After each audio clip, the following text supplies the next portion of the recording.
भगवानुवाच स्थितप्रज्ञस्य का भाषा समाधिस्थस्य केशव स्थितधीः किं प्रभाषेत किमासीत व्रजेत किम्।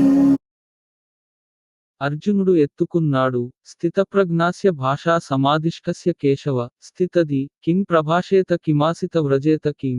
అధ్యాయ 2 శ్లోకం 54.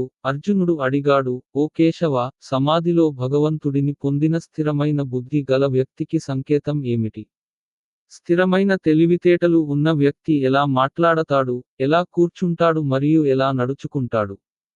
మిత్రులారా, తమ రంగాలలో ఉన్నత స్థాయికి చేరుకున్న వారి విజయ రహస్యం ఏమిటో మీరు తెలుసుకోవాలి. అర్జున్ కూడా తెలుసుకోవాలనుకుంటున్నాడు. స్థిరంగా ఉండి, తమ తెలివిని ఒకే చోట కేంద్రీకరించే వారి గుర్తింపు ఏమిటి?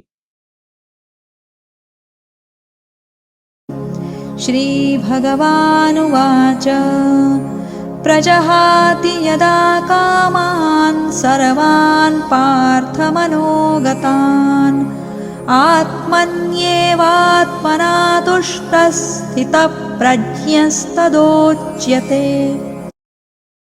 శ్రీభగవానువాచ ప్రజాహతి యదా కామాన్ సర్వాన్ పార్థ మనోగతన్ ఆత్మనేవాత్మాన తుష్ట స్థితప్రజ్ఞాస్తదోచ్యతే. అధ్యాయ 2 శ్లోకం 55. శ్రీ భగవానుడు సమాధానమిస్తాడు, ఓ అర్జున, ఈ పురుషుడు మనస్సులో ఉన్న సమస్తుడు కోరికలను పూర్తిగా విడిచిపెట్టే సమయం మరియు ఆత్మలో ఆత్మతో సంతృప్తి చెందుతుంది. అతను సమయములో స్థితుడు అని అంటారు. ఆత్మయే అతి పెద్ద వాస్తవమని శ్రీకృష్ణుడు చెప్పాడు.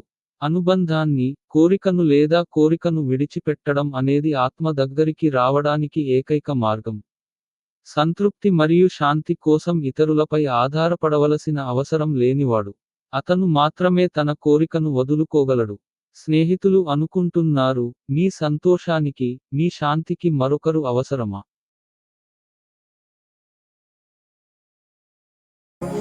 దుఃఖేష్వనుద్విగ్నమనాః సుఖేషు విగతస్పృహః వీతరాగభయక్రోధः స్థితధీర్మునిరుచ్యతే. దుఃఖేష్వానుద్విగ్నమనా సుఖేషు విగతస్పృహ వితరగభయక్రోధ స్థితధీర్మునిరుచ్యతే. అధ్యాయ 2 శ్లోకం 56. చెడు జరిగినప్పుడు ఎవరి మనసులో దుఃఖం పుట్టదు. బాగుంటే మనసు కూడా ప్రశాంతంగా ఉంటుంది. ఆనందంతో వెర్రిపోకండి. కోపం, భయం లేదా ప్రేమ, ప్రతిదానిని ఒకే విధంగా చూసేవి. అతని తెలివితేటలు స్థిరంగా ఉన్నాయి, మరియు అతన్ని ముని లేదా యోగి అని పిలుస్తారు. శుభవార్త వచ్చినప్పుడు సంతోషించడం, చెడు వచ్చినప్పుడు